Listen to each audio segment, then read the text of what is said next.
ज्ञानानन्दमयं देवं निर्मलस्फटिकाकृतिम् आधारं सर्वविद्यानां हयग्रीवमुपास्महे येनाक्षरसमाम्नायमधिगम्य महेश्वरात् कृत्संव्याकरणं प्रोक्तं तस्मै पाणिनये नमः।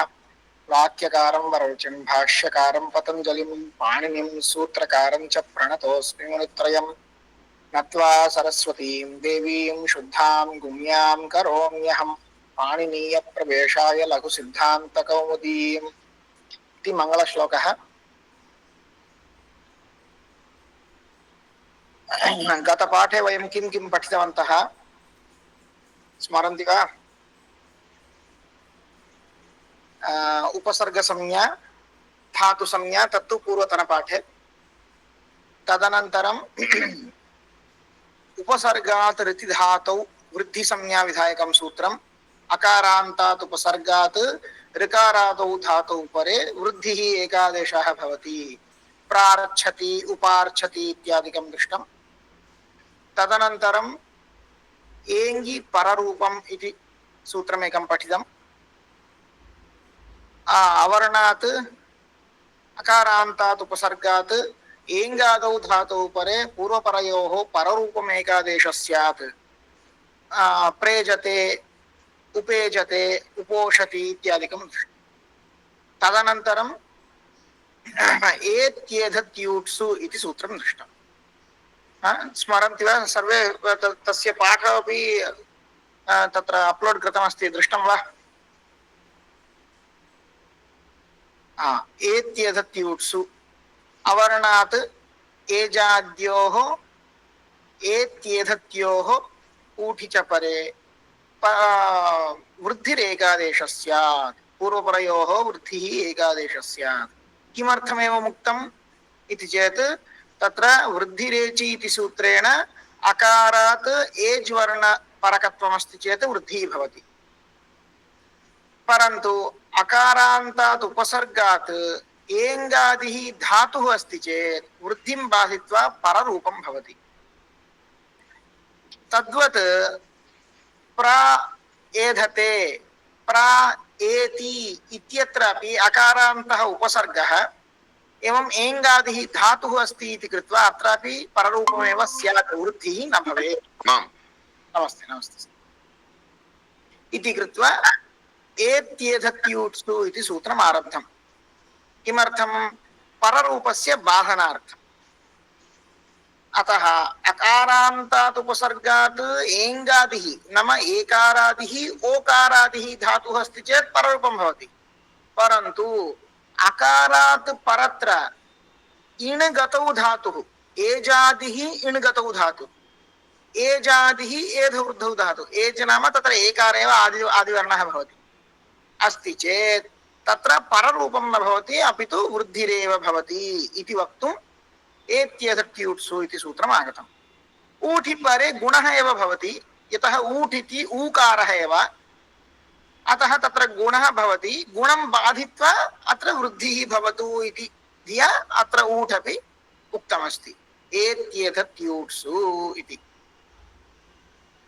तदनन्तरं we cannot see the material here. I didn't share that. Thank you.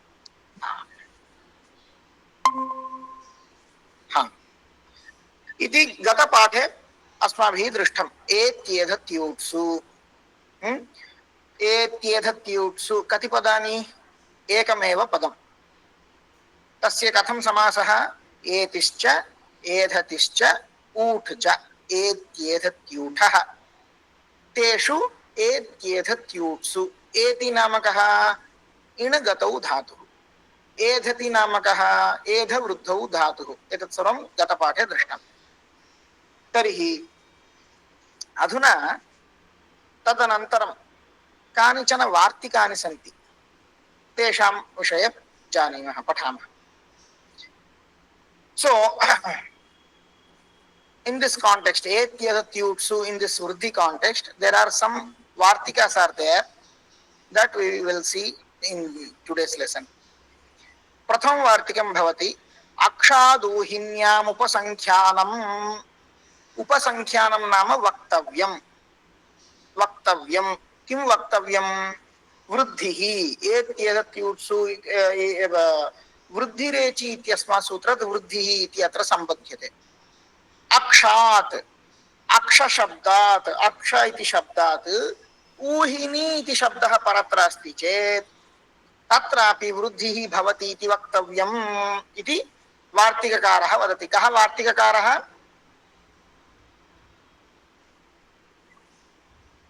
Vararuchi वररुचिः महर्षिः उत कात्यायनः। सः महर्षिः वार्तिकं लिखति किम्? अक्षात् ऊहिन्याम् उपसंख्यानम्। ऊहिनी शब्दे ऊहिन्यां गौर्यां, गौरी शब्दस्य सप्तमी विभक्तिः गौर्यां, तद्वत् ऊहिनी शब्दस्य सप्तमी विभक्तिः ऊहिन्याम्। अक्षशब्दात् ऊहिनी शब्दः परत्र अस्ति चेत् तदानीं वृद्धिः भवति। वस्तु अत्र वृद्धिः न भवेत्। कः भवेत्? अत्र गुणः भवेत्, परन्तु गुणं बाधित्वा वृद्धिः वक्तव्या इति उच्यते। अतः अक्षौहिणी इति रूपं भवति। अक्षौहिणी नाम किम्? सेनायाः परिच्छेदकम् अक्षौहिणी। अक्षौहिणी नाम तत्र तावत् परिमाणमस्ति, तावन्तः सैनिकाः, रथाः, तुरगाः, गजाः, पदातयः एते सर्वे सन्ति चेत् सा सेना अक्षौहिणी सेना इति उच्यते। तस्य किञ्चित् परिमाणमस्ति अक्षौहिणी। So in these vartikas, the first vartikam is akshat uhinyam upasankhyanam. If aksha shabda is followed by uhini shabda, then here also the akara and ukara will be replaced by aukara, which is a vruddhi varna. So akshauhini प्रादुहोढोढ्येषैष्येषु इति एकं वार्तिकम्। प्रात् पदद्वयमस्ति अत्र। प्रात् इति एकं पदं, नाम प्रा इति उपसर्गात् इत्यर्थः। ऊहोढोढ्येषैष्येषु कथं पदविभागः? ऊहश्च, ऊढश्च, ऊढिश्च, एषश्च, एष्यश्च। ऊहोढोढेष्येष्येह एष्याः इति भवति। ऊहोढोढ्येषैष्येः इति भवति। तत्र सप्तमी ऊहोढोढ्येषैष्येषु इति भवति। प्रात् नाम प्रा इति उपसर्गात् एते शब्दाः परत्र सन्ति चेत् वृद्धिः वक्तव्या। पश्यामः। प्रा ऊहः तत्र गुणः एव भवेत् वास्तविकतया, परन्तु गुणं बाधित्वा वृद्धिः अनेन वार्तिकेन विधीयते। प्रौहः, प्रऊढः, प्रौढः, प्रऊढिः, प्रौढिः, प्रएषः, प्रैषः, प्रएष्यः, प्रैष्यः इति। तत्र ऊढ इति शब्दः परत्र अस्ति चेत् वृद्धिः भवति इति उच्यते खलु। ऊढः नाम यः वहनं कृतवान् इत्यर्थः। यः वहनं कृतवान् सः ऊढः। प्रऊढः, प्र नाम प्रकृष्टेन ऊढः, समीचीनतया ऊढः, अच्छी तरह से जो वहन कर रहा है वो प्रौढ़ः। The one who carries in a better way, प्रौढ़ः। सो वह धातु का क्ता बोल के एक प्रत्यय है, वो प्रत्यय करेंगे तो ऊढ़ः बोल के एक रूपम, और उसी वह धातु का तवत प्रत्यय करेंगे तो ऊढ़वान बोल के एक रूपम होगा। तो अभी एक संदेह है, ऊढ़ शब्द होने से, प्रा के बाद ऊढ़ शब्द होने से वृद्धि कर रहे हैं प्रौढ़ः, तो ऊढ़वान शब्द होने से भी वृद्धि होगा क्या बोल के? नहीं, ये ऊढ़ः जो है ये ऊढ़ः अर्थवान है। ऊढ़वान शब्द में जो ऊढ़ शब्द है वो अनर्थक है। जैसे हम पिछले देखे थे, पिछले क्लास में ऐसे ही विचार आया था। हाँ। तो प्रा शब्द के बाद ऊहः, ऊढः, ऊढिः, एषः, एष्यः ये शब्द अगर होते हैं तो तब पूर्व और परत्र में जो वर्ण होते हैं वो उन दोनों के वर्णों के स्थान पर वृद्धि वर्ण आदेश के तौर पर आ जाती है। प्राऊहः, प्रौढ़ः, प्रौहः, प्राऊढ़ः, प्रौढ़ः, प्राऊढ़िः, प्रौढ़िः, प्राएषः, प्रैषः, प्राएष्यः, प्रैष्यः इति। If there are these words after the upasarga pra and the words are uhaha, udhaha, udhihi, eshaha, eshyaha, then there will be vruddhihi. Prauhaha, praudhaha, praudhihi, praishaha, praishyaha. Chapan. Praudha is, does it refer to only a female or does it have any other meanings? No, not female. Male or female, any according to the lingam. Praudhaha, praudha.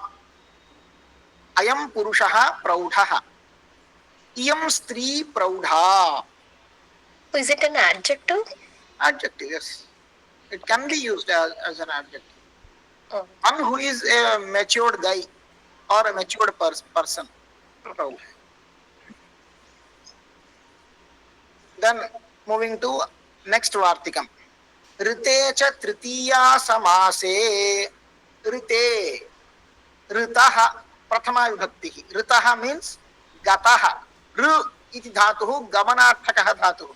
Ricchati means gacchati. In last class we have seen. So from that dhatu we derived ritaha. The word ritaha means one who has gone. Ritaha means gataha ityarthaha. Rite. Rite means if the rita shabda is following, the second part is rita shabda and the previous letter is akaraha, and there should be tritiya samasa in between these two words, like sukhena ritaha, the one who has gone comfortably or happily. He is called sukhartaha, sukha rita. Here the samasa is tritiya tatpurusha samasa. Sukhena ritaha, sukhena happily, ritaha gataha gone. The one who has gone happily or comfortably, he is called sukhartaha. Then in this samasa there are two words, sukha, rita. Normally a is followed by ach, rikara. So what we should do according to ad gunaha sutram, we should do sukhartaha, guna sandhi. But here if it is a tritiya samasa and the following word is rita shabdaha and the previous word is ending with akara, then we should do vruddhihi. Rute cha tritiya samase. Avarnat ऋत शब्दः अस्ति चेत् एवं तृतीया समासः, तृतीया तत्पुरुष समासः तत्र अस्ति चेत् तत्र वृद्धिः भवति। वृद्धिः भवति चेत् आर् इति आदेशः भवति, सुखार्थः। अनदर वार्तिकम्, प्रवत्सतर कम्बलवसनार्ण दशानां ऋणे। एतेषु शब्दे एतेभ्यः शब्देभ्यः केते शब्दाः? प्र वत्सतर कंबल वसन ऋण दश एते शब्दाः पूर्वत्र सन्ति चेत्, if the previous shabdas are shabdas should be these shabdas, pra vatsatara kambala vasana rina dasha. If these 6 words are followed by rina shabda, then there should be vruddhihi.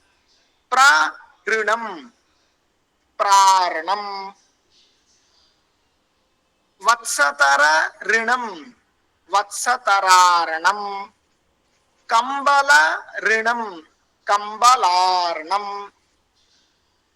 वसन ऋणम वसनार्णम, ऋण ऋणम ऋणार्णम, दश ऋणम दशार्णः,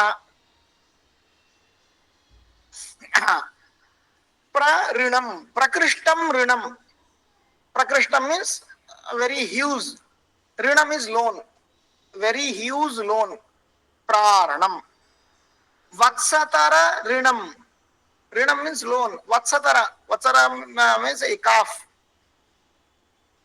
one who is borrowing money to buy a calf, that loan is called vatsatararanam. And some other person is borrowing money to buy a what we say in English, Blanket. a blanket, so that's called kambalaranam. Nowadays all these are happening. If we want to buy a dress also, there is an EMI option. So vasanam means vastram, vasana rinam vasanarnam, the money borrowed to buy clothes, that's called vasanarnam. Rina rinam, money borrowed to repay another loan, that's called rinarnam. Dasharnam, this is in the name of Dasharna, some pradesha or some state was there earlier, and a river also in the name of Dasharna, a river also was there. So Dasharna Shabda refers to a place or a river, which we can't find nowadays. So प्रवत्सतर कंबल वसनारण दशानाम ऋणे, पूर्वत्र यदि प्रवत्सतर कंबल वसन ऋण दश एते शब्दाः भवन्ति, एवं परत्र ऋण शब्दः अस्ति चेत् तत्रापि वृद्धिः कर्तव्या इति वार्तिकस्य अर्थः। एवं रूपेण एत्येतत्यूत्सु इति सूत्रं सम्पूर्णतया अस्माभिः दृष्टम्। अधुना now we will move to next sutra. Achontyaditi. Here this is a samnya sutram in which Panini is telling, introducing a new samnya or new term which is called, named as tea. What is tea? This is not our Taj Mahal tea or Tata tea. This is tea. आदौ पदच्छेदं पश्यामः। अचः अन्त्यादि ति, अचः अन्त्यादि ति, अचः इति षष्ठी विभक्तिः, षष्ठी विभक्तिः, अन्त्यादि इति प्रथमा विभक्तिः नपुंसकलिङ्गे, यथा वारि इति प्रथमा विभक्ति भवति नपुंसकलिङ्गे, तद्वत् अन्त्यादि। अचना नते ओचनादि। Oh, sorry. Achaha. Some typo error is there. Achaha. It will be corrected later. Achaha. Okay, fine. So, achaha antyadi ti. Antyadi is napumsakalinga. And it is a samasta padam. What is the samasa? Antyaha adihi yasya. Antyadi yasya tat. Antyaha adihi. The last part which becomes the first part of which, of what? That's called antyadi. Normally the last letter which becomes the first letter of another part, that's called अंत्यादि। जो संपूर्ण अर्थ देखेंगे तो पता चल जाएगा, उसको उसका क्या नाम होता है? टी। जो अंत्यादि होता है वो टी होता है। The part which is अंत्यादि, that's called T. So Now we'll see achaha. Achaha षष्ठी विभक्ति एकवचनम. And this is बहुवचने एकवचनम. Means jatyekavachanam. This is called jatyekavachanam. Whenever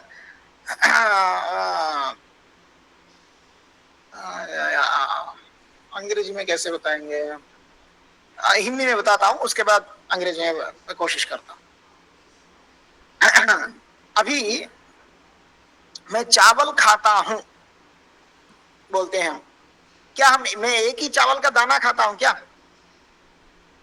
नहीं, बहुत सारे चावल मिला के मैं खाता हूं. तो यहाँ मैं चावलों खाता हूं ऐसे बहुवचन का प्रयोग करते हैं क्या? नहीं, एक ही वचन प्रयोग करते हैं. तो उसको क्या बोलते हैं? जाति एकवचनम. चावल जाति जिसमें है, वो जाति को बताने के लिए मैं एक वचन का प्रयोग करता हूँ. सो यहाँ भी अच जाति मतलब बहुत सारे आचों अच के विषय में अचाहा बोल के एक वचन में प्रयोग किया गया है, षष्ठी एक वचन. तो अचाम बोल के अर्थ लेना चाहिए हमें. अचाम, अचाहा, अचोहो, अचाम मतलब अज्वर्णानाम मध्ये. और ये भी षष्ठी विभक्ति ही.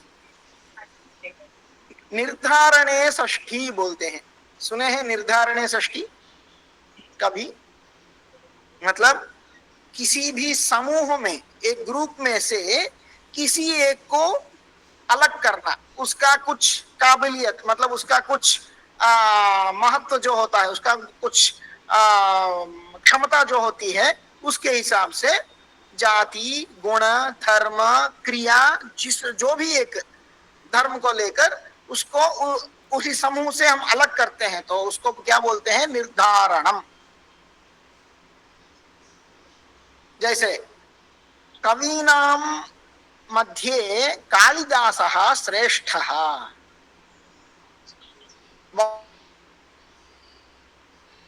बहुत सारे कवियों में कालिदास जो होते हैं वो श्रेष्ठ हैं.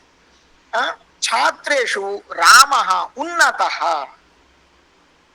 तो यहाँ मैं दो उदाहरण दिया हूं. देखिए, कवीनाम षष्ठी बहुवचन का प्रयोग किया हूं निर्धारण के अर्थ में, और छात्रेषु सप्तमी बहुवचन का उपयोग किया हूं, वो भी निर्धारण में. निर्धारण में ये दो विभक्ति हो सकते हैं, षष्ठी और सप्तमी. दोनों दो विभक्तियों का उपयोग किया जा सकता है निर्धारण के अर्थ में. तो यहाँ षष्ठी विभक्ति का उपयोग किया गया है. अचाम बहुवचन के अर्थ में एक वचन का प्रयोग किया गया है, इसको हमें बहुवचन में अर्थ लेना है. तो अचाम मतलब अज्वर्णानाम मध्ये. अंत्यः अज्वर्णानाम मध्ये यः अंत्यः, न तु सर्वेषु वर्णेषु यः अंत्यः इति नास्ति. तत्र ये विद्यमानाः अज्वर्णाः सन्ति, तेषु मध्ये यः अंत्यः अच्, सः अच् यस्य भागस्य आदिवर्णः भवति, सः भागः ति इति उच्यते. अवगतं वा? पुनः वदामि. अचः, this is षष्ठी विभक्ति, and this we should consider as plural, बहुवचनम. So acham. Acham means ajvarnanam, among all the aj letters or vowels. The last vowel, which is the last vowel among all the vowels, the last vowel which is there, and it becomes the first part of the first letter of which part, that part is considered as T or named as T, referred as T. Let's see examples. If there is a word Marut, then how many ajvarnas are there? How many vowels are there? 3 letters. 2 are there. 3. Marut. Ma, M, A, R, U and T. అచ్చు వర్ణాలు రెండే కదా. Yes. 2 ajvarnas are there. In the word Marut, there are 2 vowels. So what is the last vowel is in this case? The U is the last vowel. Now, if U is the starting letter of the part, means which part will be considered? The part ut will be considered as T. T samnya. Or we can understand like this. From beginning of the last aj letter, last vowel, the rest part is called T. Okay? In this word bhishak, here also two aj letters are there, and the last aj letter is A. So beginning from that, the ak part will be considered as T. And Nalini, here the last aj letter is Ikaraha, and the E itself is considered as T, because the E from the last aj letter, whatever the part is, rest part is considered as T. So here the last aj letter is considered as T. In the word Vishwaksenaha, the last aj letter is Akaraha along with Visarga. So here the T bhaga T part is Akaha. इन उदाहरणों में अगर हम देखेंगे तो पहले मरुत शब्द में दो अजवर्ण है और आखिरी अजवर्ण क्या है? आकार है, तो उकार है। आखिरी अजवर्ण क्या है? उकार है। तो वो आखिरी अजवर्ण से लेकर जो भी बाकी का अंश है उसको टी संज्ञा के द्वारा कहा जाता है, जाने जाता है। वैसे भिषक में आखिरी अजवर्ण क्या है? वो आ है, और वहां से लेकर जो भी भाग बचा हुआ है उसको वो अक है, वो अक को टी संज्ञा के नाम से हम जान सकते हैं। और नलिनी में आखिरी अजवर्ण क्या है? ईकार है, वो ईकार ही यहाँ टी भाग है। और वैसे ही विश्वक्सेन इस शब्द में आखिरी अजवर्ण क्या है? आहा, वो आहा ही यहाँ टी भाग है। तो ये टी भाग के बारे में क्यों बताए हैं? आगे जो कार्य आता है वो टी भाग को लेकर ही वो कार्य आता है, इसीलिए पहले टी भाग क्या है वो यहाँ हमें समझाए हैं। यहाँ और एक वार्तिक है, शकंध्वादिषु पररूपम वाच्यम। हम पहले एक पररूप सूत्र पढ़े थे। कौन सा सूत्र पढ़े थे? एंगी पररूपम। उसका अर्थ क्या है? अवर्णांतात उपसर्गात एंगादि धातु, अगर परत्र है तो वहां पररूप होगा। वैसे यहाँ भी एक वार्तिक है, शकंध्वादिषु पररूपम वाच्यम। वाच्यम मतलब वक्तव्यम, पररूप यहाँ भी कहना चाहिए, मतलब होगा बोल के हमें समझना चाहिए। तो कहा शकंध्वादिषु एक गण है, एक शब्दों का एक गण है, शकंध्वादि गण। तो उस गण में जो शब्द है, मतलब जिन शब्दों का निवेश किया गया है उस गण में, उस शब्दों में संधि कार्य जो होगा वो पररूप संधि होगा। क्या क्या देखते हैं, पहले और एक बार बता देता हूं। So now after understanding what is T, here there is a pararupa vartikam which is like this: Shakandhavadishu pararupam vachyam. Shakandhavadishu, there is a group of words which starts with Shakandhu, the word Shakandhu. That's why all the words in that group is called Shakandhavadi Ganaha in Sanskritam. A Ganaha means group, a group which starts with the word Shakandhu. In this group, whatever the words are there, to deriving those words, we should do Pararupa Sandhi. This Vartikam says this. So now we will see what are the words and how to derive these forms. Shakandhvadi Ganaha, Shakandhuhu, Karkandhuhu, Manisha, Halisha, Langalisha, Simantaha, Martandaha, Sarangaha, Patanjalihi. शकंधवादि गणः कहा एते शब्दाः सन्ति शकंधुः कर्कंधुः Manisha, खलीशा, लांगलीशा, सीमंतः, मार्तंडः, सारंगः, पतंजलिः. These words are there in the group Shakandhu group. So now we'll see how to derive these words. Shaka andhuhu. Actually, the Shakandhu word is Shakanam andhuhu. There might be a state like Kuru state, Kalinga state. Earlier, these names were there. Like that, there may be a state or a place which is called Shaka. So Shakanam andhuhu. Andhu means well, Kupaha. Shakanam andhuhu. Or we can understand like this also. Earlier, as per the community wise, there will be arrangements of taking baths or using the water resources like this. So maybe for that community, the well which is arranged for that community, that also Shakanam andhuhu, Shakandhuhu, we can understand like this also.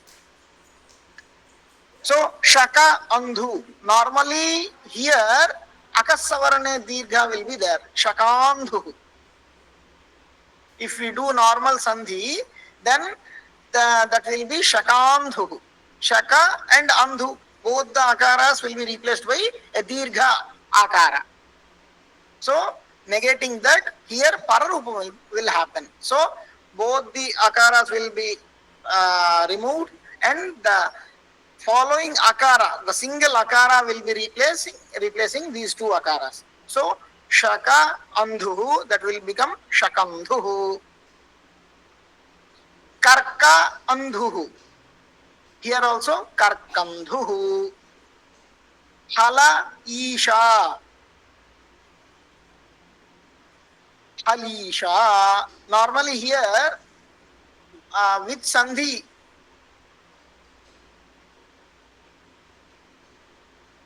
Hala Isha. Here, what is the Sandhi? Guna Sandhi. Yes. So, Guna Sandhi will happen.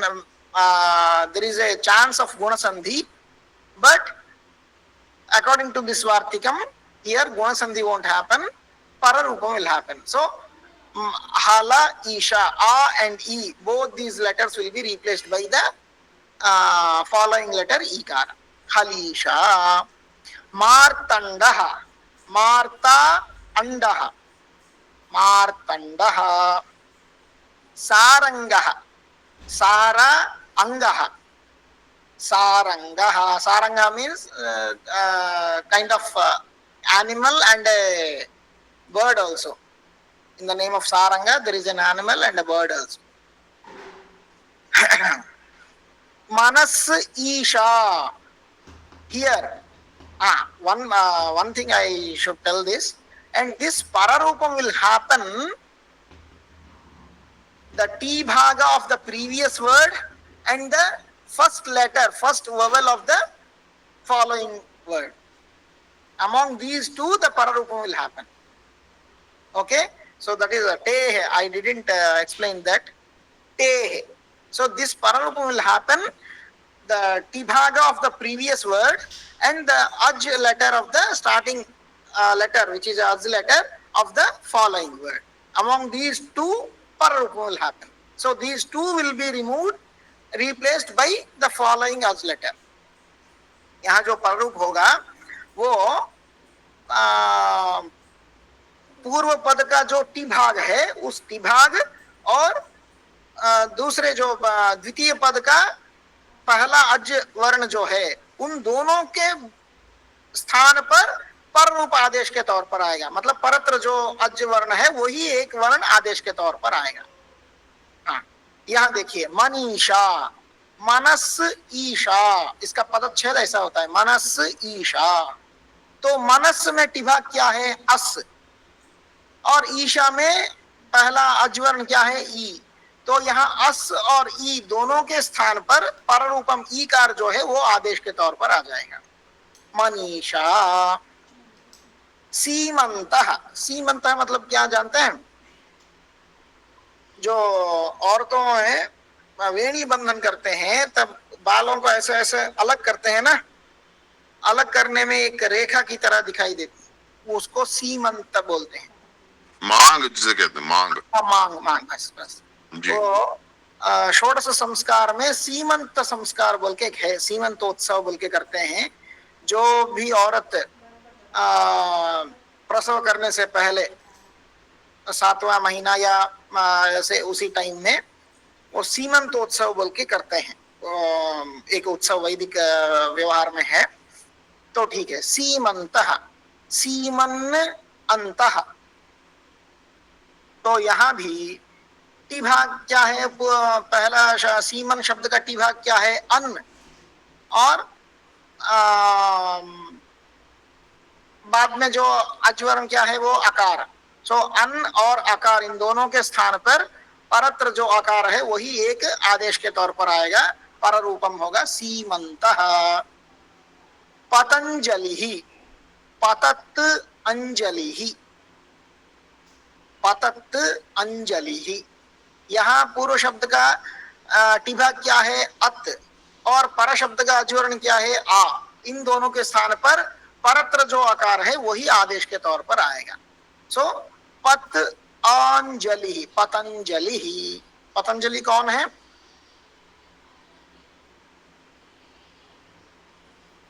व्याकरणाचार्य हैं। भाष्यकार, व्याकरण के भाष्यकार। जी, भाष्यकार। महाभाष्य जो लिखे हैं उनको महाभाष्यकार बोलते हैं, पतंजलि महर्षि। तो आचार्य जिन्होंने योग सूत्र लिखा है ये वही है या भिन्न है? वही है, वही है। वहाँ एक प्रसिद्ध श्लोक है। जी।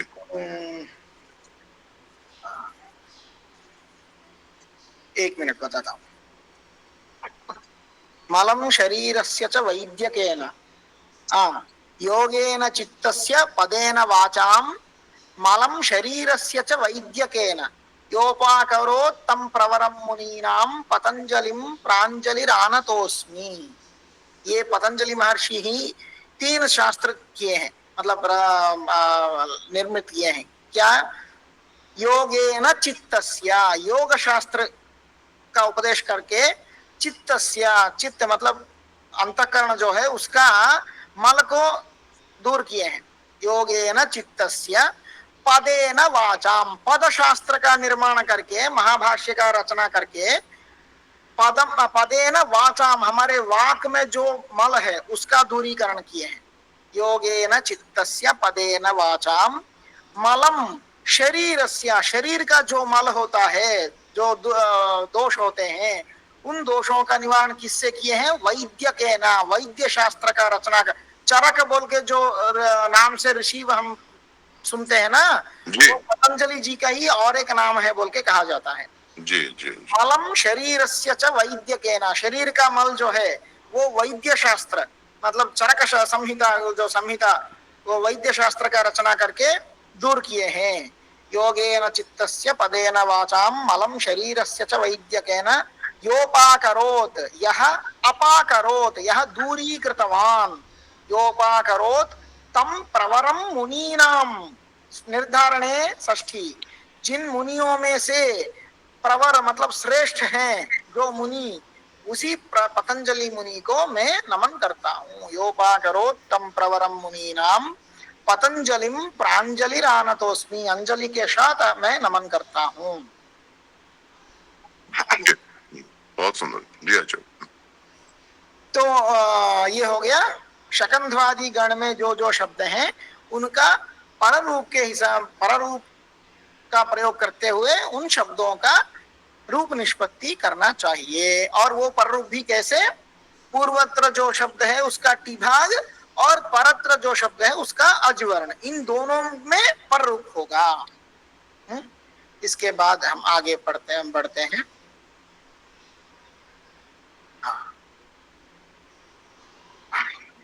और एक पर रूप सूत्र है, ओमांगोश्चा। चा, ये कितने पद हैं इनमें? ओमांगोह च। चकार से क्या पता चलता है? पररूपम। एंगी पररूपम के हिसाब से पररूपम ये अनुवृत्ति आती है।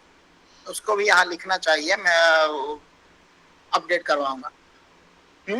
चकार से एंगी पररूपम के सूत्र से पररूपम बोल के पद यहाँ अनुवृत्ति में आती है। और आद गुण, इस सूत्र से आत ये पदम भी अनुवृत्ति के तौर पर आती है। और अधिकार, क्या अधिकार है? एक पूर्व परयो, जो भी आदेश में आता है वो एक ही पूर्व और परत्र दोनों के वर्णों के स्थान पर आदेश में आएगा, ये अधिकार है। इसी अधिकार में बताया गया कॉन्टेक्स्ट में। जो भी आदेश आते हैं एकादेश ही होगा। तो सूत्रार्थ क्या निकला है? हाँ, पहले ओमांगोह मतलब क्या है? ओम च आंग च, ओमांगौ। जैसे रामः च कृष्णः च, राम कृष्णौ बोलते हैं, वैसे ओम च आंग च, ओमांगौ। ओम मतलब जो प्रणव है, ओंकार जो उच्चारण करते हैं हम, वो ओम।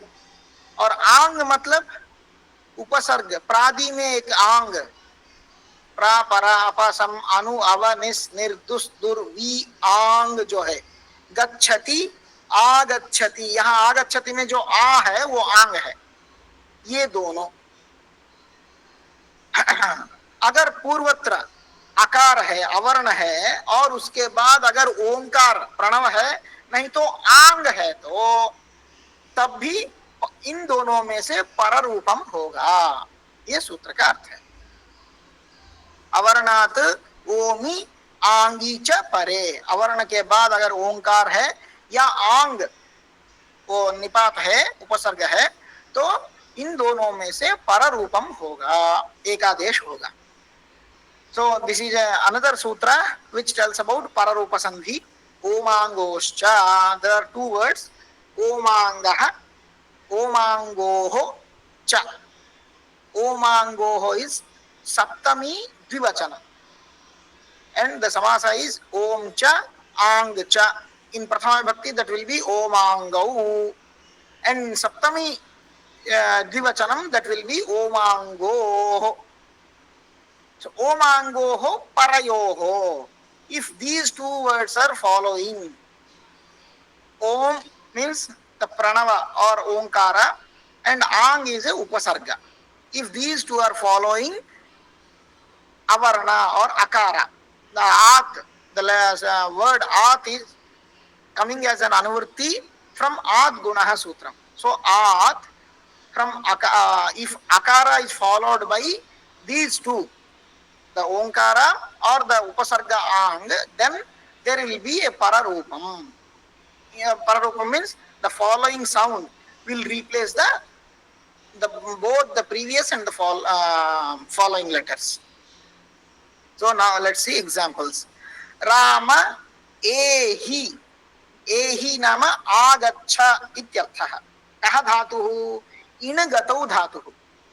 एति इतः यन्ति नाम गच्छति, तस्य लोट लकारे मध्यम पुरुषे ए इहि इति भवति। एतु इताम यन्तु इहि इतम इता इति रूपाणि भवन्ति। इहि नाम गच्छ, आ इहि नाम एहि नाम आगच्छ। जैसे गम धातु का गच्छ आने के लिए आंग उपसर्ग का उपयोग करते हैं, आगच्छा, वैसे इहि मतलब गच्छा, एंड आ प्लस इहि आगच्छा. So a plus ihi will become ehi. Ehi means agachha, come. Hey Rama, ehi. Hey Rama, you please come. So here also pararupam. Rama, ehi. Here a is the outcome of ang. Whenever a and ihi, we add these two, then a guna will happen, and the a and e, both the letters will be replaced by ekara. So now this ekara also considered as ang, because ekara is the outcome of ang. That's why ekara also will be considered as ang. So Rama, ehi, a and a, in these two letters the pararupa, the following sound will replace these two letters. So Ramehi, Shiva Ehi, Shivehi. And example for Omkara, Krishnaya Om Namaha. So Krishnaya A and O. So A and O, both these sounds will be replaced by the following sound Okara. Krishnayon Namaha. Let's move to the next sutra.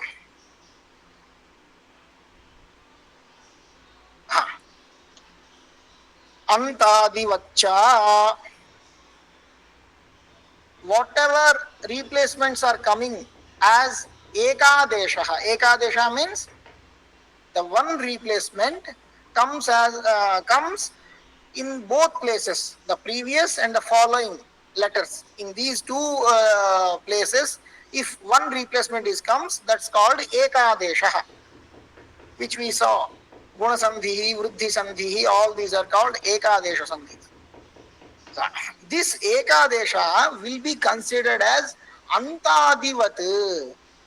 Antadivat means if you consider, you can consider this as the last part of the previous word or the first part of the following word. Antavat Adivat. Nama Urvasya Antavat api bhavati, Parasya Adivat api bhavati. Ayam Ekadesha. In this sutram, there are two words, Antadivat cha. So whatever single replacement comes in both places, that can be considered as the last part of the previous word or first part of the following word. For example, somebody, a father gave 100 rupees to his two kids. So everyone has 50 rupees. Each has 50 rupees in that 100 rupees note.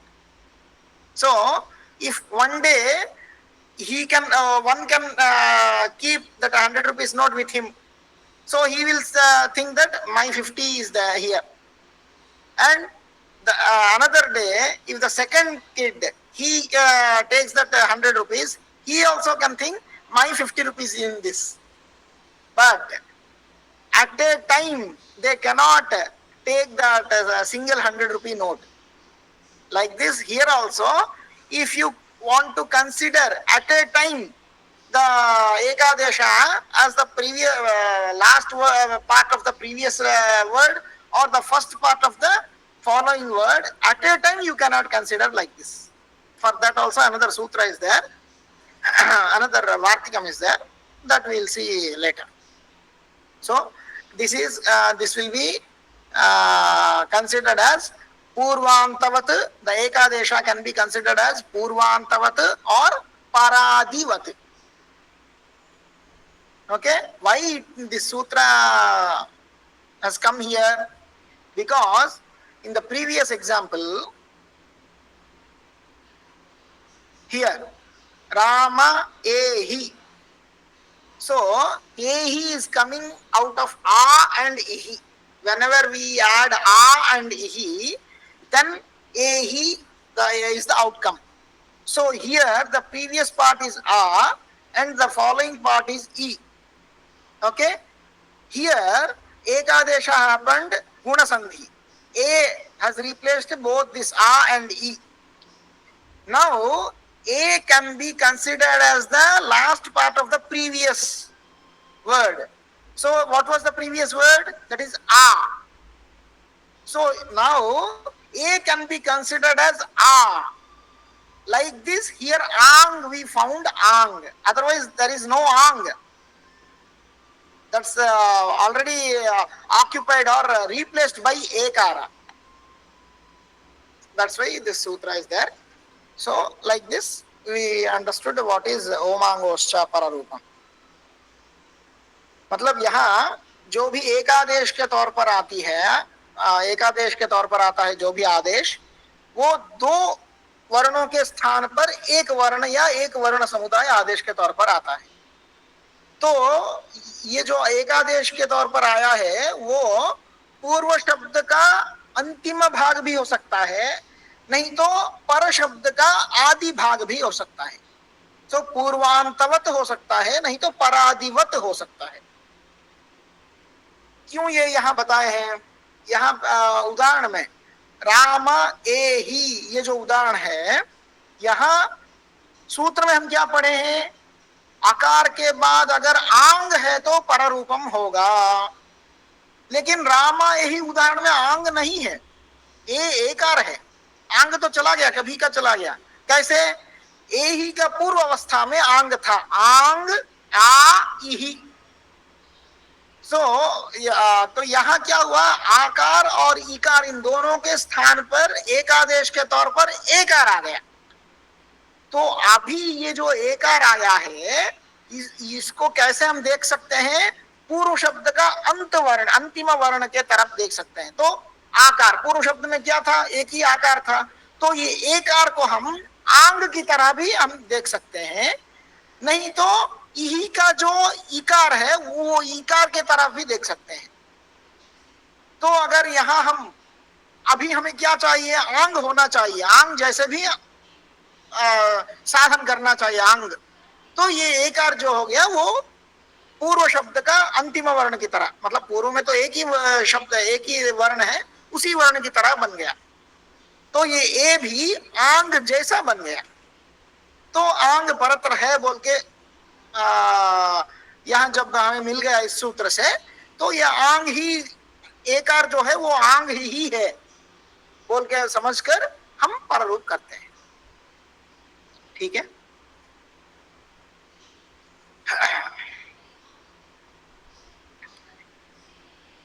Now सवर्ण दीर्घ संधि। अकः सवर्णे दीर्घः। There are three words are there. अकः सवर्णे दीर्घः। अकः षष्ठी विभक्ति, sorry अकः पंचमी विभक्ति। Here अकः means अक प्रत्याहारः, आई उन ऋलुक, आई उ ऋल, ये 5 वर्ण। अकः, अक वर्ण के बाद सवर्णे, यहाँ अनुवृत्ति के तौर पर इको यणची सूत्र से अची पदम जो है वो अनुवृत्ति के तौर पर आती है। सवर्णे अची मतलब अक वर्ण के बाद अगर सवर्ण अजवर्ण है तो क्या होगा? एक दीर्घ वर्ण दोनों के स्थान पर एकादेश के तौर पर आएगा। समझ गए? अकः सवर्णे अचि परे पूर्व परयोः दीर्घः एकादेशः भवति। एकः दीर्घः आदेशः भवति पूर्व परयोः स्थाने। तो there are 3 words in this sutram. अकः सवर्णे दीर्घः। Akah is Panchami Vibhakti, Ak is the Pratyaharaha, and Panchami Vibhakti of Ak is Akaha. So Ak refers these 5 letters, A, I, U, R, L. If these Aj letter of the previous letter, here Anuvritti is Achi. The word Achi comes from Iko Yanachi Sutram. So Savarne Achi. Both these are in Saptami Bhakti. So Savarna Ach. If Savarna Ach letter, Savarna vowel is following the Ak letter, then in both these letters will be replaced by a similar Dirgha letter. Let's see the examples.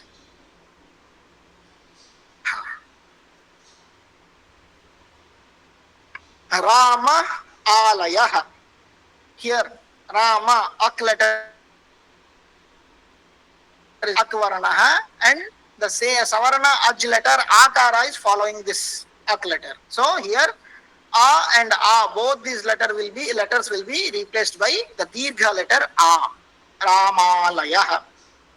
Yoga Abhyasaha. Yoga Akara is followed by the same Savarna Aj letter, that is akara. So both these akaras will be replaced by a dirgha akara of its dirgha. Ati iva, ativa. So here both the ikaras will be replaced by the dirgha ikara. Gauri ishaha. Both these ikaras will be replaced by a dirgha ikara, Gaurishaha.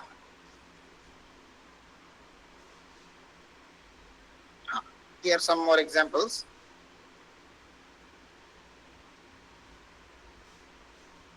Guru Udayaha. Here U and U, both these ukaras will be replaced by dirgha ukara. Guru Udayaha. Guru Uhaha.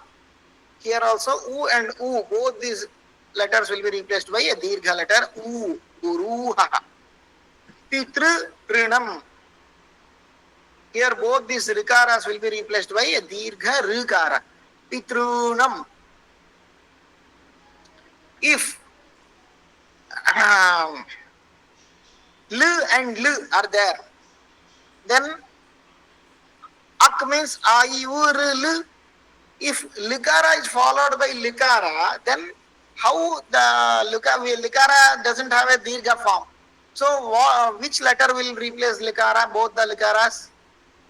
Any guess? L and L. We don't have those kind of prayogas. Those kind of words we don't find normally. So now I'm asking, if two likaras are there, we have to do dirgha sandhi, savarna dirgha sandhi. Then what will be which letter will replace these two likaras? Because likara doesn't have its dirgha form. Ru. Yes. Rilu varanayor mitassa varanyam vachyam. Very good. So like that, if R and L is also there, then also rikara will replace R and L. Okay. So this is all about today's class. And any doubts? If you have any doubts,